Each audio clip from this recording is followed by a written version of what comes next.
Hello and welcome to what's in this week's Oban Times with me, Finn Nixon. Me, Kathy Griffiths. And me, Sandy Neal. So what do we have for you this week in the Oban Times? Well, you will be glad to hear that we have lots of news and photographs for you in the newspaper and online. Remember that we are also always happy to hear your stories and see your photographs. You can call us on 01 631 568 000, email editor@obantimes.co.uk, or message us on Facebook, Instagram or Twitter. But what stories do we have for you?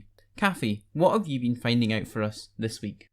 Well, a tidal surge on top of a very high tide left cars partly submerged in Tobermory's Ledaig car park. And we've been speaking to people who were affected by that, including one garage owner whose workshop floor was 1 metre underwater, caused a lot of damage to machinery. So there's been calls that flood defence work at that spot really needed to be carried out yesterday. So they're desperate for a scheme to be put into place and for that to happen.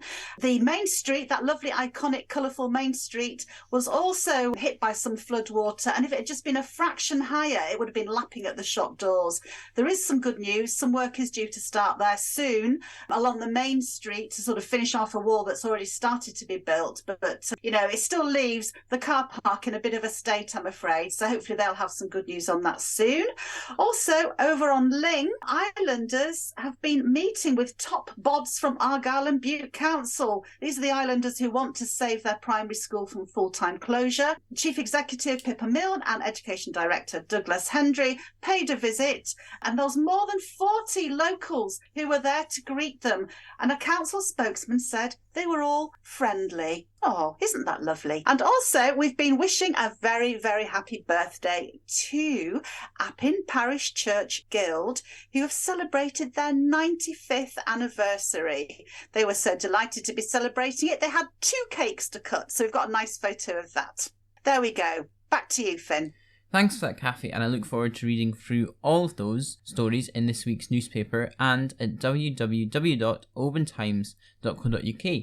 What about you, Sandy? What news do you have for us this week? Well, thank you very much, Finn. Well, Oban Community Council will object to a renewed plan to build more than 40 homes on green space near the town's Lonan Drive. We also have reaction to Humza Yousaf's election as First Minister and to Kate Forbes' defeat. Islay councillors have voiced concerns about a proposed fishing ban in 10% of Scottish seas. A consultation on how the Scottish Government runs its ferry services is coming to Mull this Friday. The number of teachers working in Argyll has dropped alarmingly, a new report has revealed. And an Oban woman diagnosed with a rare form of leukemia after noticing she had fatigue and bruises has backed a new national campaign. The Scottish Government's Be the Early Bird campaign reinforces the benefits of finding cancer at an early stage.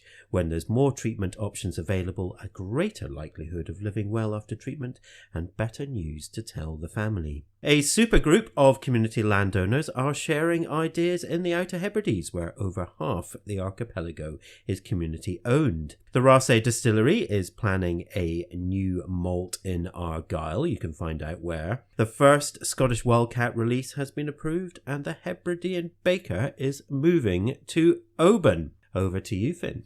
Thank you, Sandy. Well, at the weekend, at least 90 volunteers, that was the minimum estimate that was made, took part in the Big Spring Clean, a huge effort to tidy litter from Oban streets and from the Blackland Burn. We have lots of great photographs showing their efforts, and well done to everyone who took part.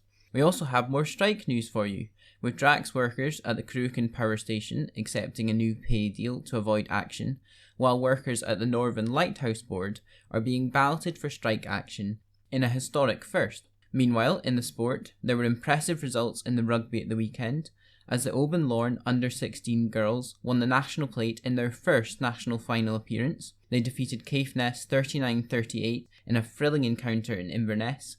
Well done to them, and you can read all about that at www.obantimes.co.uk.